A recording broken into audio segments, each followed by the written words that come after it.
హరి ఓం. శ్రీ మహావిష్ణు పురాణం 55వ భాగం.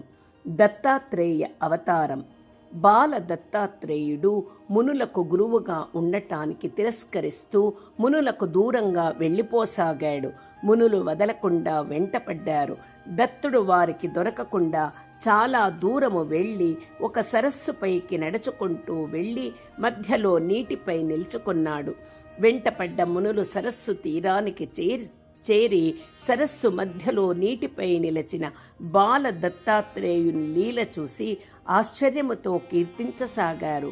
ఈత వచ్చిన కొందరు ఋషులు వదలకుండా నీటిలో దిగి ఈదుతూ దత్తాత్రేయుని చేరుకోవడానికి సరస్సు మధ్యకి వెళ్ళారు. వారు సమీపానికి రాగానే దత్తుడు మెరుపు మెరిసినట్లు అదృశ్యమై నీటిలోకి వెళ్ళిపోయాడు. అక్కడికి చేరిన మునులు నీటిలో ఎంత వెదికినా దత్తుడి దర్శనం లభించలేదు. తీరానికి తిరిగి వచ్చి ఎలాగైనా దత్తాత్రేయుని దర్శనం చేసుకోవాలి అని అక్కడే ధ్యానములో కూర్చున్నారు. కొంతమంది మునులు దత్తాత్రేయునికి అన్వేషిస్తూ భూమండలమంతా పర్యటించటానికి వెళ్ళారు. కానీ దత్తాత్రేయుడి జాడ తెలుసుకోలేకపోయారు. సరోవరం ఒడ్డున ధ్యానం చేస్తున్న మునులకు తపస్సులో 100 సంవత్సరాలు గడిచిపోయాయి. సరోవరం లోపల అడుగున సమాధి స్థితిలో ఉన్న దత్తాత్రేయుడు సమాధి స్థితి నుండి బయటకు వచ్చి నీటిపైకి వచ్చారు. తన శరీరములో మూలాధార చక్రము నుండి సహస్రార చక్రము వరకు 7 చక్రాలలో యోగ శక్తి రూపములో ఉన్న శ్రీ మహాలక్ష్మిని సంకల్పించి వెలుపలికి రమ్మన్నాడు.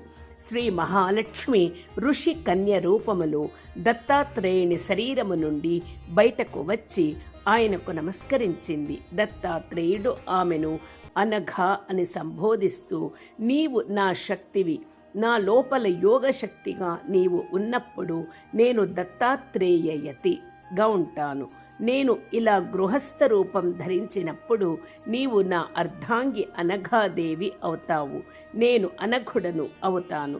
నన్ను పూజించే పుణ్యాత్ములకు ఋషి పత్నిగా నాతో కలిసి దర్శనమిస్తావు అని ఆమెను తన అంక పీఠం మీద కూర్చోపెట్టుకుని నీటిపై తేలుతూ దత్తాత్రేయుడు తీరానికి చేరుకున్నారు.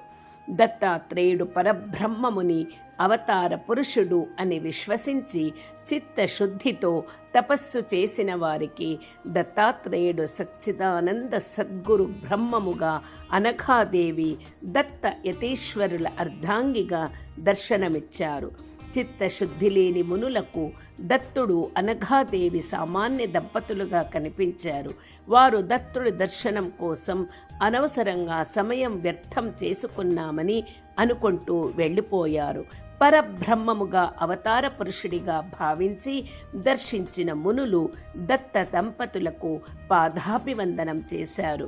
శ్రీ గురుదత్తులు దివ్యాశిష్యులు ఇస్తూ, మునులారా, గురవే బ్రహ్మము, గురువే విష్ణువు, గురువే శివుడు కనుక త్రిమూర్తుల స్వరూపమైన గురువు నిరంజన నిరాకార పరబ్రహ్మ స్వరూపుడు అవుతాడు. ఈ విధముగా గురువుని భావించి ఆత్మార్పణ చేసుకున్న వారే ఉత్తమ శిష్యులు అవుతారు. సద్గురువుకి శిష్యుడు, శిష్యునికి సద్గురువు తప్ప మిగిలిన ప్రపంచం అంతా నిమిత్త మాత్రంగా కనిపిస్తుంది. ఇటువంటి భావనతో నన్ను విశ్వసించి పూజించే భక్తులను నేను దత్తత చేసుకుంటాను. నా భక్తుల ప్రపంచములో ఎక్కడ ఉన్నా నిర్మల భక్తితో నన్ను స్మరించిన వెంటనే దర్శనమిస్తాను, కష్టాలు తొలగిస్తాను, వారి అంత్యదశలో మోక్షము ప్రసాదిస్తాను. నన్ను విశ్వసించని విశ్వాసరహితులకు నా దర్శనం లభించదు. బ్రహ్మకల్ప మహాప్రళయం సంభవించే వరకు నేను విశ్వమంతా ఉంటూ నా భక్త జనులను కాపాడుతాను అని అనుగ్రహ భాషణం చేశారు.